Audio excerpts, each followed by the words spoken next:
Passando pela eleição do Tancredo, no Colégio Eleitoral, lá em 1985, passando pelo governo da Nova República de Sarney, passando pela Constituinte, lá, que foi formada em 86, e a Constituição, que foi promulgada em 88, passando pela primeira eleição direta, depois para o Presidente da República, lá em 89, e passando pelos dois governos do senhor Fernando Henrique, dois governos de Lula e agora um governo de Dilma, e esse é o segundo governo, nós nunca tivemos uma crise política tão séria como a que estamos vivendo nesse momento.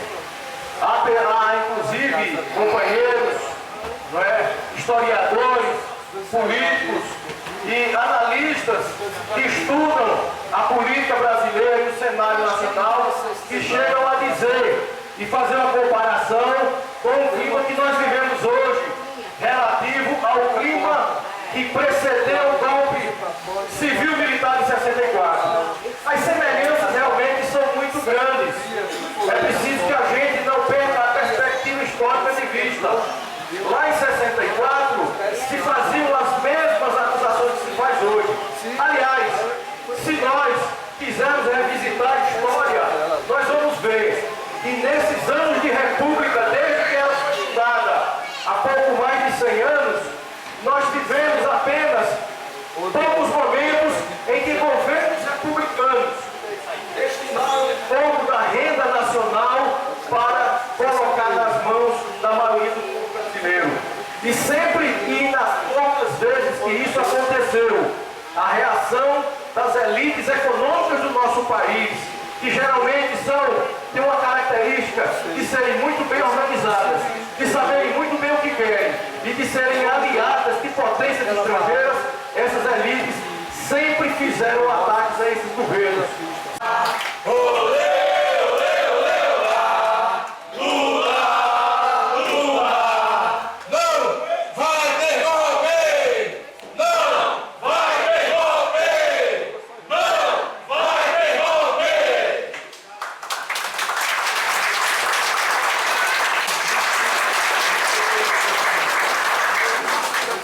Boa noite às companheiras, boa noite aos companheiros. Antes de falar um monte de coisa que está entalada, eu queria primeiro agradecer a participação dos partidos políticos aqui presentes. Queria agradecer a participação do Partido dos Trabalhadores, na pessoa de Socorro. Queria agradecer a presença do Partido Comunista do Brasil. Queria agradecer a presença os movimentos sociais aqui presentes, especialmente o movimento dos trabalhadores rurais sem terra, e outras, sim, a presença também do PPS aqui, municipal, e das demais organizações que estão saindo no dia de hoje para a gente fazer esse grande ato. Pessoal, hoje é um ato, como disse o companheiro Alex, um ato para a gente esquentar as baterias. Eu acho que hoje é um dia muito importante para o povo de Pesqueira. E é um dia importante, primeiro porque a gente está aqui dando um recado muito claro às elites brasileiras, especialmente a elite do nosso município. Nós não vamos permitir que se instale um novo golpe de Estado no Brasil de braço cruzado. Nós não vamos permitir que se persiga o nosso presidente Lula, o maior patrimônio da classe trabalhadora do Estado brasileiro. Nós não vamos permitir que se persiga na nossa frente e a gente não faça nada. Nós vamos, a partir desse ato, iniciar uma jornada de resistência ao golpe. Golpe esse que o companheiro Alex colocou aqui. As elites brasileiras têm o costume, no momento de crise política, os setores golpistas se assanham e procuram um atalho para o poder. Sendo que agora só assume o Brasil quem ganhar a urna. Quem não ganhar a urna não vai assumir o Brasil. E aí, companheiros, eu queria deixar uma mensagem para vocês. Eu acredito piamente, e aí não adianta nenhuma corte judicial, não adianta a Rede Globo, eu acredito piamente na inocência do presidente Lula e na inocência da presidenta Dilma. Condenar Lula se prova é você acabar com a esperança do povo brasileiro. No momento onde a gente passa uma crise política aguda, uma crise econômica aguda no mundo inteiro, aquele que fala e que o povo sente a esperança da transformação estão querendo colocar na cadeia. Então quer dizer agora que Maluf vai ficar solto e Lula vai ficar preso. É isso que vai acontecer nesse país. Então assim, quando eles atacam o presidente Lula, gente, eu acho que o Alex foi muito feliz na fala dele, eles estão atacando o cidadão que deu comida para quem não tinha o que comer, que deu uma casa para quem não tinha onde morar, que deu universidade para pobre, onde preto hoje pode se formar em medicina. A raiva da elite brasileira é exatamente do projeto de desenvolvimento social que nós estamos no Brasil. E nós não podemos ficar calados para isso. Tem muito vereador, tem muito deputado, tem muito senador que passou 8 anos bajulando o presidente Lula, doido para tirar uma foto com o presidente. E agora está todo mundo com o rabinho entre as pernas, morrendo de medo da Rede Globo. Sendo que agora, uma mensagem tem que ser colocada para a Rede Globo. O povo não é bobo. Pode ser que o parlamentar se distancie do presidente Lula, pode ser que os partidos da base aliada saiam do governo, mas eu tenho absoluta certeza que a população brasileira não esqueceu o que foi feito aqui dentro dos 12 anos do governo do PT. Então a gente não pode, gente, ficar olhando as manifestações da direita que representam parcela mínima da sociedade, uma elite branca, racista, fascista, machista, homofóbica, e a gente fica olhando em casa sem fazer um processo de mobilização popular. Nós temos que sair para as ruas, temos que estar conversando com os companheiros, temos que avermelhar essa cidade. Você que não tem condição de ir para um protesto, bota a bandeira vermelha na sua casa, mostre solidariedade ao presidente Lula, ou será que 80% da urna de Pesqueira vai ser jogada na lata do lixo porque São Paulo e Rio de Janeiro querem?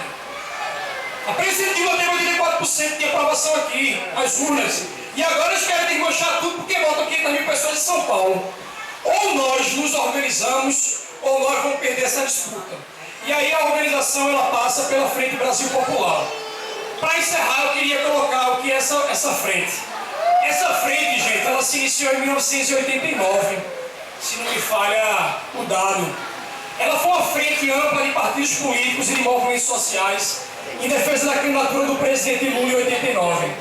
E essa frente é reeditada nesse momento porque a gente passa por uma grave crise política.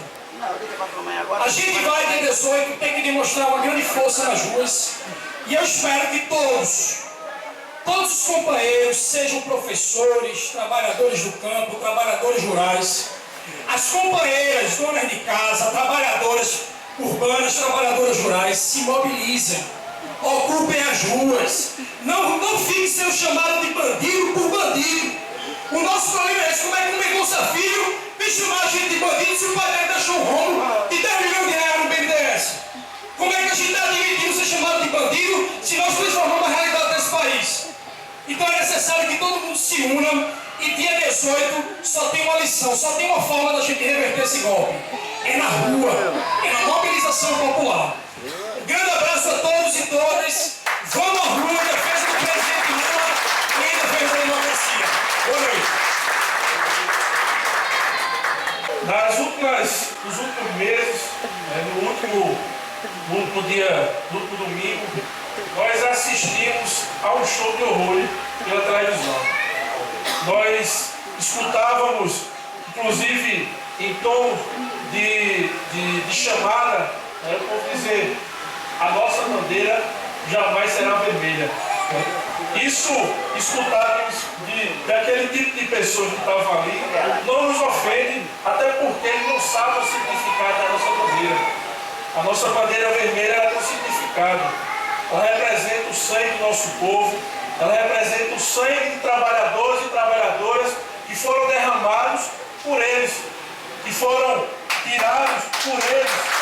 E ao longo da história desse Brasil tem sido reclamado por aquela maioria branca, bem nascida, bem vivida, e que, se a gente prestar bem atenção, as marchas elas foram localizadas em locais específicos. Esse povo se daria um trabalho de sair da porta da sua casa para fazer um ato.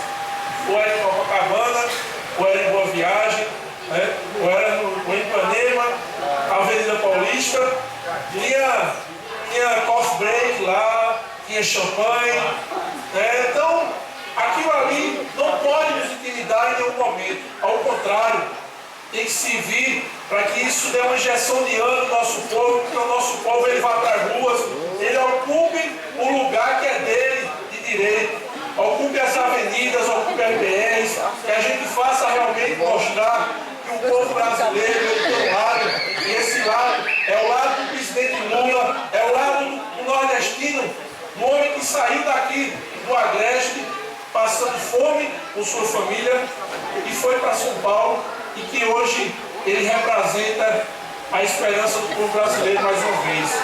Nós não podemos admitir que ele seja linchado publicamente, nós não podemos admitir que ele seja humilhado publicamente, porque quando se faz uma fala ao presidente Lula dessa maneira, é uma fala contra o povo nordestino, é uma fala contra o povo brasileiro, porque o Nordeste deixou de conhecer a fome, deixou de conhecer a mazela da estiagem, foi nos últimos 13 anos.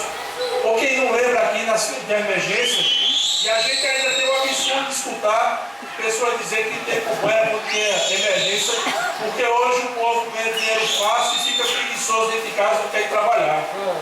Ou quem não lembra do tempo de emergência, quando os pagamentos eram feitos aqui no Correio e o povo passava o dia aqui numa fila esperando para receber esse dinheiro. Então, é do coração do povo que a gente conclama esse momento. É da memória recente desse povo que a gente faz puxar e convida para vir para as ruas, fazer parte desse ato, porque foi desse governo que a gente viu o filho do pobre poder sonhar em fazer universidade. A gente viu o filho do pobre poder sonhar em ter um diploma de doutor e quebrar um paradigma social em que branco, bem nascido, a elite burguesa é quem tem a possibilidade de sair daqui para ir para Recife, para poder estudar e se formar na faculdade.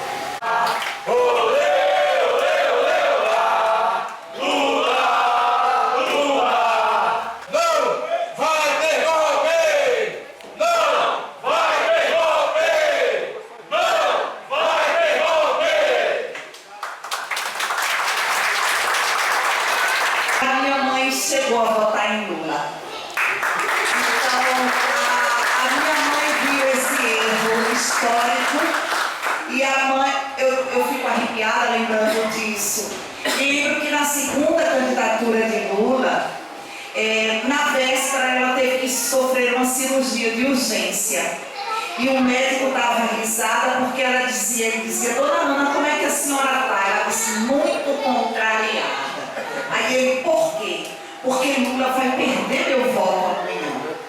Né? Então, uma mulher que aplaudiu um golpe, como muita gente hoje, de forma ingênua, e não é só por maldade, está aplaudindo o que a gente está vendo aí. E aí, na verdade, eu acho que entra o papel do professor.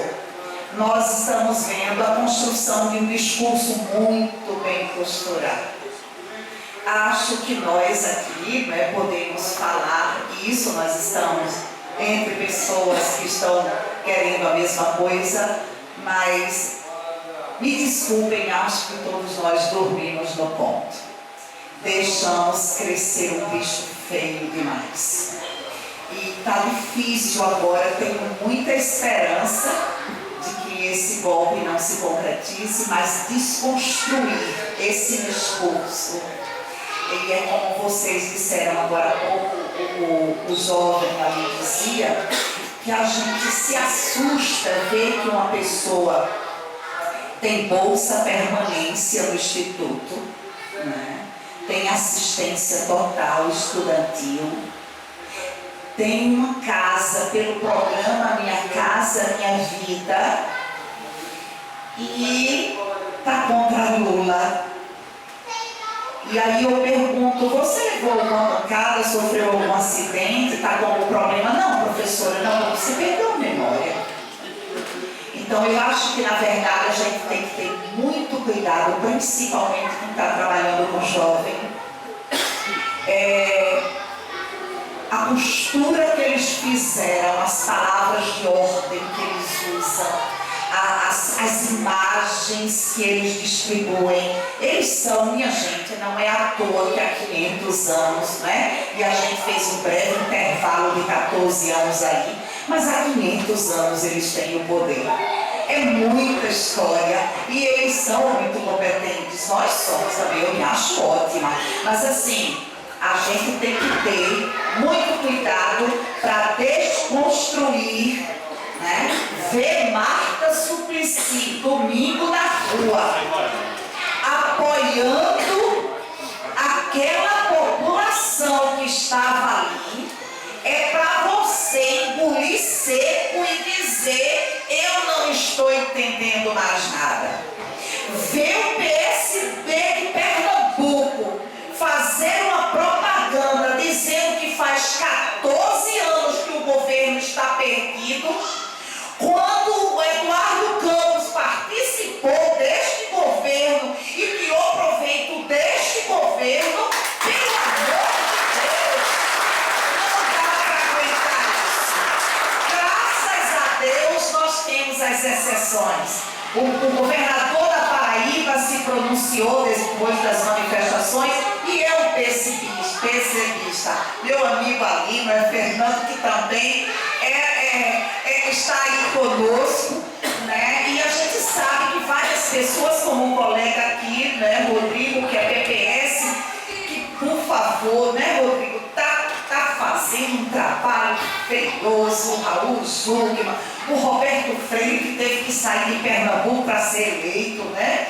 Então, assim, é toda uma história muito grande que para todos nós aqui desmancharmos esse nó, eu só peço a vocês, jovens que estão aqui presentes, que por favor não desistam.